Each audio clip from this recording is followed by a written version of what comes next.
Bravo, bravo, bravo encore une fois à Ferrari. Bravo encore à ces bandes de clowns de Ferrari pour avoir fait la stratégie d'une masterclass, mais dans l'autre sens. Surtout sur Lewis Hamilton.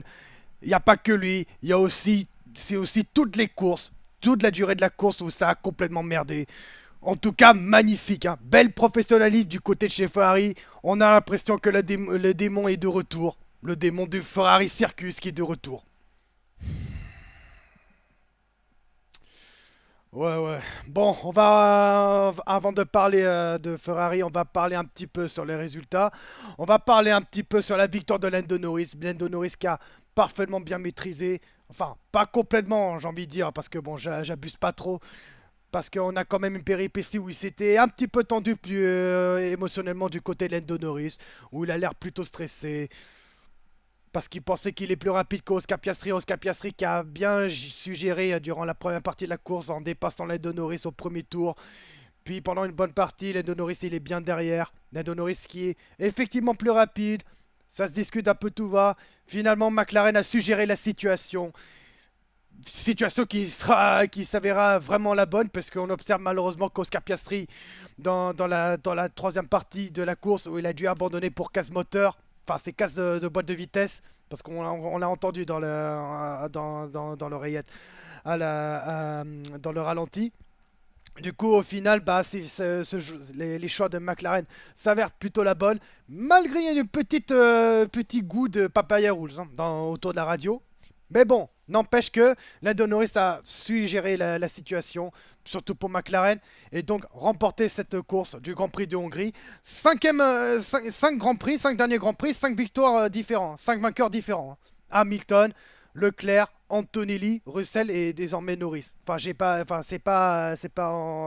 mis en bon ordre, mais en tout cas, il y a 5 vainqueurs différents sur les 5 derniers Grands Prix. Ça c'est aussi un point intéressant à noter. C'est un peu comme en 2012, hein, où il y a, je crois, 7 premiers Grands Prix, 7 vainqueurs différents. Avec Alonso, Vettel, Weber, Button, Hamilton, Maldonado et j'en passe. Mais en tous les cas, Lando Norris a quand même bien géré la situation, surtout dans la deuxième partie, où il a carrément creusé l'écart sur le deuxième, notamment Max Verstappen au classement final, qui finit quand même à sa deuxième place, un petit peu inespéré, hein. On va pas se mentir, Verstappen aurait pu terminer un peu plus loin, mais finalement la deuxième place a été un petit peu quelque chose d'inespéré, surtout du côté de chez Red Bull. Surtout que Verstappen a jugé cette voiture inconduisible. Depuis la fin de qualif d'hier, c'était quand même une souffrance pour Verstappen, mais malgré tout, ça s'est finalement concrétisé avec la deuxième place. En tout cas, bien joué à lui. Bien joué aussi pour Antonelli d'avoir saisi la troisième place. Surtout important dans le championnat des pilotes. On en parlera juste après, hein, parce que bon, ça c'est assez particulier. Mais en tout cas, Antonelli a bien saisi sa chance pour prendre la troisième place et donc creuser un petit peu l'écart dans le championnat des pilotes. En tout cas, bravo à lui aussi. Un petit mention spécial pour Isaac Adja aussi, hein. Bon, à la sixième place qui est quand même plutôt pas mal, hein. Encore une fois dans le top 6. Encore une fois dans le top 6, c'est quand même un bon résultat. Après, fallait s'y attendre un petit peu, hein. Moi, de toute façon, je savais que... De toute façon, pour moi, sixième place, c'est un peu... J'ai envie de dire, c'est un peu normal, quoi. Du côté d'Isaac. Par contre, pour George Russell, c'est compliqué, hein. George Russell qui termine septième. Alors, il y a quand même un fait. C'est que George Russell, malheureusement, elle a eu des soucis au niveau de la voiture au départ. On parle plutôt d'un système anti-calage qui avait fait défaut.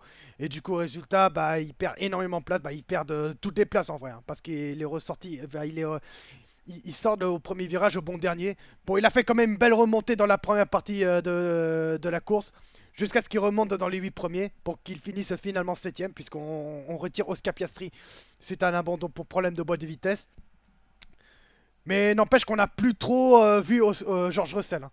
Russell, franchement, c'est trop très compliqué, hein. C'est vraiment compliqué pour George Russell. Je sais pas, j'ai vraiment plus l'impression que George Russell ne se batte plus pour le championnat. Alors que dans le championnat, il n'est pas si loin que ça de Lewis Hamilton, qu'on en parlera juste après. Mais pour George Russell, je trouve ça quand même dommage qu'il a lâché complètement l'affaire, quoi. Ce serait complètement bête, surtout pour se battre. Donc ouais, on a plus vu que Mercedes chérit beaucoup plus sur Antonelli hein, dans l'avenir. Et surtout pour le championnat des pilotes. Parce que oui, ça joue aussi. Hein, Antonelli qui serait peut-être champion à 19 ans. Ça s'est jamais arrivé. La dernière fois, c'était Sébastien Vettel à, je crois, 23 ans, si je me trompe pas. Quand il avait 23 ans. C'est le plus jeune champion du monde hein, qui est détenu par Sébastien Vettel. Là, je pense que ça va battre, mais de assez net par Antonelli. Ouais, Antonelli, malgré son week-end assez difficile, hein, personnellement, le week-end le plus difficile, c'est pas le pire Grand Prix. Hein. C'est le week-end le plus difficile de la saison. Mais pourtant, Antonelli finit finalement sur le podium. En tout cas, bravo à lui. En tout cas, bravo à lui, bravo pour le championnat des pilotes. Cependant, cependant, on va parler du cas. On va parler le cas du grand perdant. C'est pour moi le vrai grand perdant de ce Grand Prix de Hongrie. Vous savez, encore une fois, Ferrari se démerde. Encore une fois, Ferrari se démerde avec. Il trouve un moyen comment faire perdre la course, surtout à Lewis Hamilton. Lewis Hamilton, au moment où il y a la Virtual Safety Car provoquée par l'abandon d'Oscar Piastri, Hamilton était classé deuxième. Il était à 6 secondes d'avance sur Verstappen. Et je crois une vingtaine de secondes d'avance sur. 20 secondes de retard sur Lando Norris. Donc logiquement, Lando Norris profite de Virtual Safety Car pour faire un arrêt gratuit. Sauf qu'au moment où il y a la Virtual Safety Car, normalement, à ce stade-là, si on regarde bien le classement au moment où il y a le VSC, Lando Norris avec une telle longueur d'avance, il peut faire un arrêt gratuit. Hamilton, avec sa deuxième place, aurait dû rester. Il aurait dû rester pour conserver au moins la deuxième place, ne serait-ce au pire des cas sur le podium, si Verstappen a un peu plus de gomme. Bon, sauf que je pense que peut-être Hamilton a de la chance de terminer deuxième ou limite troisième s'il se fasse dépasser par Max. Mais je pense qu'Hamilton aurait dû terminer deuxième et donc terminer devant Antonelli et donc rattraper un petit peu l'écart du championnat des pilotes. Sauf que non. Sauf que non. Ferrari en a décidé d'autrement. Ils ont décidé de faire arrêter Lewis Hamilton pour chausser les gommes tendres. Et donc espérer de dépasser Verstappen. Sauf que non seulement ils ont un peu merdé, enfin ils ont quand même bien exécuté, mais sauf que c'était mal exécuté à la fin puisque Hamilton il ressort tout juste derrière Antonelli. Antonelli qui a franchi la ligne en premier et donc il doit sortir derrière le pilote italien.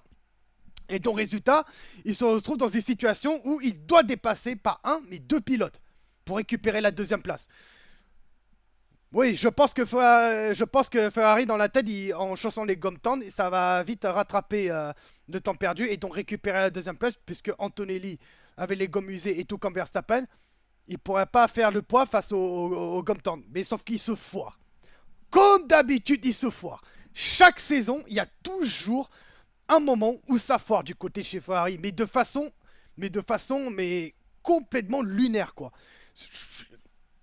Au moment où je voyais ça, je comprends pas. Je comprends toujours pas pourquoi on l'a décidé de faire ça. Alors que t'as les moyens à Hamilton de terminer sur le podium, ne serait-ce deuxième ou troisième. J'irais même plus deuxième, comme j'avais dit. On verra, on sait pas si au final ça va peut-être changer grand-chose si Hamilton n'aurait pas dû s'arrêter. Mais oui, en tout cas, c'est vraiment bête. Pour moi, il y a de la place pour terminer sur le podium. Et du coup, avec la bêtise qu'a porté Ferrari, bah, ça profite à Antonelli. Et pour parachever l'humiliation, t'as 5 secondes pénalité en pleine face sur Hamilton pour une vitesse excessive dans la voie des stands.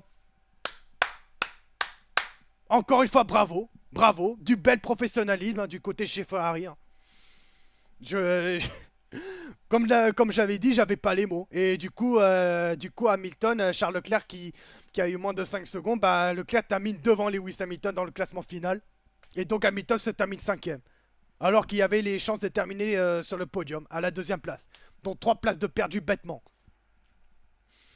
Mais n'empêche que pour Ferrari c'est compliqué. Parce qu'on va pas dire que de choses sur Hamilton. Parce que même Charles Leclerc c'est compliqué. Leclerc qui était pourtant classé deuxième lors des séances des qualifications. Bah, départ très difficile hein, pour Leclerc, hein. Malgré le départ au gomme tendre, tout comme Lewis Hamilton. Donc, logiquement, stratégie décalée. Et ça foire. Malgré tout, ça foire. Ça foire avec Charles Leclerc avec la gomme tendre. Normalement, il devait avoir, ou sur papier, il devait avoir un peu plus de grip. En même temps, il est du côté à la partie sale, donc il faut tenter le coup. Et malgré le moteur Ferrari qui a une meilleure accélération, bah Leclerc n'y arrive pas, il perd des places. Il perd finalement 3 places pour être, je crois, cinquième. Pour être cinquième, si je me trompe pas. En tout cas, c'est vraiment dommage pour Charles Leclerc. Mais ouais, franchement, grand, grand prix catastrophique pour Ferrari malgré les essais libres, hein. Bon, hein, de toute façon, vous savez, hein, les essais libres, les essais libres, c'est un peu entre guillemets du vent, quoi. On sait, c'était juste un facteur indicatif d'un point de vue de performance. Mais c'est tout. Cela n'empêche en rien comment ça va être durant la course. Parce que c'est bien beau de voir les Ferrari meilleur temps des essais libres. Mais si c'est complètement différent pour la course, à quoi ça sert en vrai? C'est ça que ça joue. Et c'est un peu aussi, et c'est aussi un peu le cas pour McLaren, hein. McLaren, certes, ils sont derrière Ferrari vendredi, mais samedi, il parvient à mettre un petit peu devant. Et donc, j'ai un petit peu double fait entre guillemets. Et du coup, ouais. En tout cas, bel week-end. En tout cas, bel week-end pour Lando Norris, hein. Lando Norris, nouvelle victoire, 12e de sa carrière. Franchement, bravo, bravo à lui. Mais oui, pour Ferrari, il faut absolument qu'il doit se ressaisir. Qu'il doit se ressaisir et espérer pour le championnat des pilotes, quoi. Parce que, comme j'avais dit à la fin de mon live, j'ai plus l'impression de voir que Ferrari se battent pour le championnat des constructeurs, à mon humble avis. Parce que c'est vrai que dans le classement des constructeurs, Ferrari n'est pas loin des Mercedes, hein. 307 points pour Ferrari contre 379. Il y a de quoi se rattraper. Mais vous savez, hein, le championnat des pilotes, c'est celui qui médiatise le plus et celui qu'on retient le plus, quoi. Parce on va pas retenir Hamilton soit champion, mais n'empêche que t'as Ferrari qui est champion en 2008. Je parle de la saison 2008. Et pareil pour 99, hein. Mika Hakkinen est champion, mais pourtant c'est Ferrari qui remporte le championnat constructeur. Est-ce que parmi vous, vous retenez plus Ferrari champion ou plutôt que Hakkinen? J'en suis pas sûr. On retient plus les pilotes qui est champion. C'est souvent ça qui a le plus de mérite. Parce que vous savez, en Formule 1, c'était plus les talents qui mettent un peu plus en avant. Bon, là, il est un peu en retrait avec la nouvelle réglementation de cette année. Mais Ferrari, il faut absolument qu'ils se ressaisissent, quoi. Parce que là, c'est des points bêtes, c'est des points bêtement perdus, quoi. Des points bêtement perdus sur un tracé où, normalement, sur papier, il devrait être favorable. Il devrait être favorable sur ce tracé.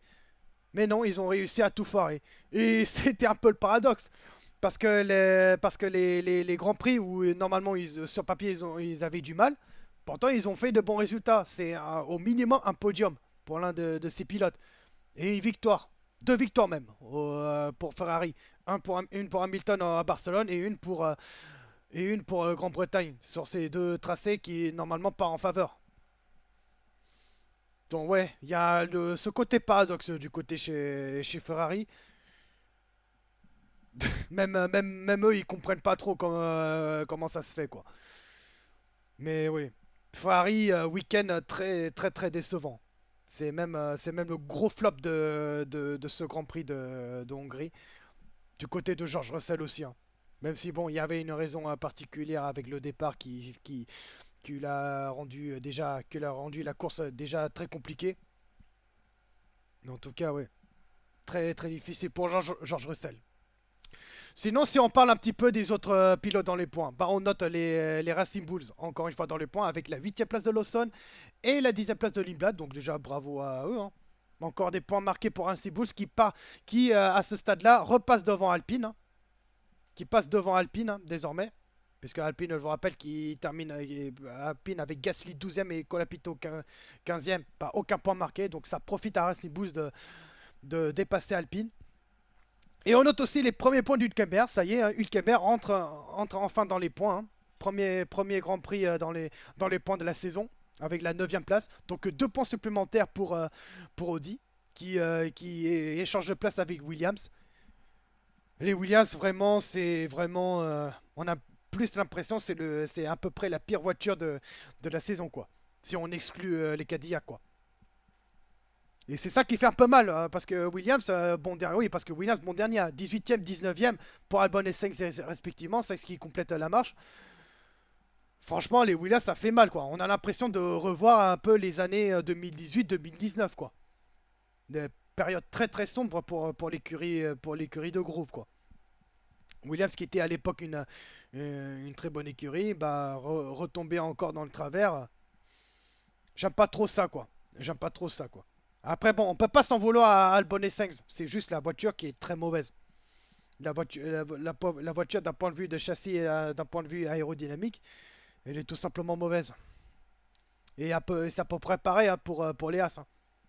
Que ce soit Ocon ou Berman, et eux, ils n'y arrivent pas, quoi. 16e, 17e. En vrai, c'est un peu le dindon de la farce, j'ai envie de dire, hein, entre les As et Williams, quoi. Bon, les As, contrairement à Williams, ils ont fait quand même un début de championnat plutôt prometteur avec plus de points pour Berman. Mais là, après quelques Grands Prix plus tard, bah, ça se stagne. Il n'arrive plus à marquer le moindre point. Ça fait un peu mal de voir ça. Bon, il a quand même encore un peu la marche pour la 7ème place, mais Audi à chaque Grand Prix, ils essayent de marquer, grappiller un max de points possible. Hein.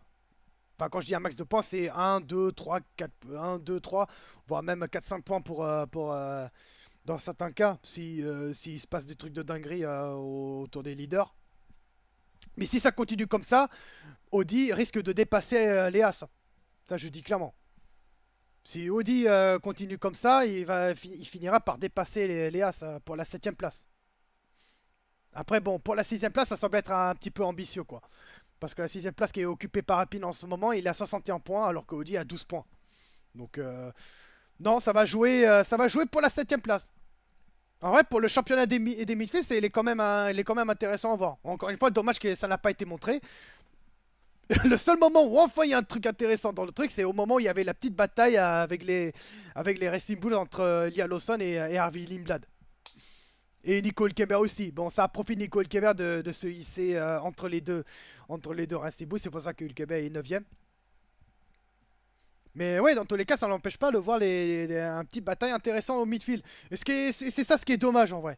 C'est un peu le vrai reproche de ces dernières années. Et ça se voit de plus en plus aujourd'hui. On met plus en avant sur les leaders. Hein. On voit souvent les courses, les premières alors qu'on aurait dû voir les autres aussi. Hein. L'année dernière, Carlos Sainz et Fernando Alonso lors du Grand Prix Singapour, ils se plaignaient aussi. Hein. D'un point de vue des retransmissions télé. Et c'est vrai, ils n'ont pas tort. Hein. Parce qu'il y a quand même de belles batailles. Même les Alpines aussi, il y a quand même quelques petites bonnes batailles aussi. Hein. On aimerait bien voir aussi l'image de George Russell, la remontée. Sauf que non, c'est pas le cas. C'est encore frustrant de voir, de ne pas montrer la bataille du midfield. Sinon, si j'ai encore un autre, si j'ai encore un autre point à dire, c'est évidemment les Aston Martin. Parce que vous savez, hein, les Aston Martin, ils ont vécu la première partie de la saison complètement catastrophique, mais vraiment horrible. Mais tellement horrible qu'on a l'impression qu'il n'y avait que 20 voitures au lieu de 22. Mais là, ça y est, avec les évolutions qu'ils ont apportées, ça y est, Aston Martin repart à l'avant. Alors, il ne termine que 13e, 14e. Bon, on va pas trop s'emballer, il n'est que 13e et 14e. Il n'est classé que 13e et 14e avec Stroll 13e qui termine devant Alonso. Ah, Stroll devant Alonso, on n'a plus trop vu ça depuis longtemps. Hein. Allez, un petit note positive, hein. Un petit note positive pour son 200e Grand Prix. Parce que oui, Stroll, c'est son 200e Grand Prix. 13e, 14e, bon, ça reste toujours zéro pointé. Mais malgré tout, c'est quand même un bon signe en avant. Parce qu'il termine quand même à la régulière devant la Alpine de Colapinto. Devant les As et surtout devant les Williams. Surtout devant les As et les Williams. Donc, certes, il ne marque pas de points. Mais au moins, il y a quelque chose. Pour moi, c'est tout ce que je souhaite. Après, on verra dans les prochains Grands Prix. Je vous rappelle que les prochains Grands Prix, il y aura des évolutions apportées sur cette écurie. Mais en tout cas, je suis quand même content. Je suis quand même content pour Aston Martin qui repart enfin un petit peu à l'avant. Après les 10 premiers Grands Prix en souffrance, hein. Surtout pour Fernando Alonso. Et en tout cas, tant mieux pour lui. Et même Fernando Alonso qui se déclare aussi, hein, qui est quand même, qui semble plutôt satisfait. Bon, c'est pas suffisant, hein. C'est pas suffisant. Maintenant, il manque plus qu'Alonso marque dans les points. Bon, c'est déjà le cas avec, grâce au tapis, entre guillemets, tapis vert, suite aux pénalités de Sergio Perez avec la 10e place pour le Grand Prix de Monaco. Mais là, cette fois, on aimerait bien de voir qu'il termine cette fois-ci de façon, entre guillemets, régulière. Au moins une voiture dans au moins une voiture dans les pentes, ne serait-ce que sauver un petit peu l'honneur, quoi. Comme j'avais dit, j'avais quand même un peu de mal pour Alonso, hein. Surtout qu'il mérite pas ce traitement. J'ai déjà répété avec Honda, tout ça, tout ça. Je vous laisse regarder les autres débriefs pour ceux pour les 2-3 personnes qui veulent voir. Mais en tout cas, bon point à signaler pour les Aston Martin. Je le mets quand même dans le top aussi, hein. Certes, il marque pas de points, mais je suis quand même content de voir enfin les Aston Martin un petit peu à l'avant, quoi. Un petit peu à l'avant et enfin se battre un petit peu dans le midfield, quoi. Et en tout cas, c'est tout ce que je souhaite et c'est tant mieux pour eux. Tant mieux pour eux et on le souhaite bon courage pour la suite. On verra le prochain Grand Prix qui aura lieu à Zandvoort, soit après la trêve estivale. Mais en tout cas, bien joué pour l'écurie d'Aston Martin et aussi l'écurie pour Adrien Newey, j'ai envie de dire. Donc si on regarde un petit peu le championnat des pilotes, je vais pas parler trop le championnat des constructeurs puisque j'en ai déjà parlé en même temps depuis tout à l'heure. Mais vous savez, Antonelli qui termine troisième, comme j'avais dit, hein, c'est vraiment une bonne chose. Puisque avec la bêtise de Ferrari qui mettent Hamilton à la 5e place, bah, ça lui donne 5 points supplémentaires d'écart entre Antonelli et Hamilton. Donc revoilà 50 points d'avance pour Antonelli sur Hamilton qui est le dauphin. Donc oui, Antonelli, il a su gérer un petit peu la situation. Enfin, gérer aussi, c'est plus Mercedes aussi qui a su prendre la décision aussi. Et surtout tenter le pari de faire un arrêt en moins. C'est chose faite. Bon, après, ça a été compensé aussi par l'erreur stratégique de Ferrari sur Hamilton. Sinon, c'est Hamilton qui aurait dû terminer devant. Mais ouais, comme disait le proverbe, le malheur des uns fait le bonheur des autres. Et ben, c'est ce qui s'est passé avec Antonelli et Hamilton. Sinon, pas de gros chamboulements, si c'est que Verstappen avec la 2e place échange de place avec Oscar Piastri. Oscar Piastri qui a dû abandonner, hein, je vous rappelle. Donc pas de point pour Piastri, bon, ce qui a profité à Verstappen de passer devant. Lawson qui échange de place avec Gasly. Et quant à Hülkenberg, avec ses premiers points, avec ses premiers points, bah, il dépasse devant Fernando Alonso et qui prend la 18e place du classement. Bon, seuls les Stroll et les Cadillac n'ont pas marqué des points. Bon, aussi peut-être les Stroll qui, avec son meilleur résultat, bah, il termine devant les Cadillac. Parce que oui, s'il marque pas de points, c'est surtout les meilleurs résultats que ça va se compter aussi. Ça, c'est aussi un point à signaler. Ça, c'est un petit point à signaler. Et surtout, moins d'abandon aussi. Surtout, moins d'abandon.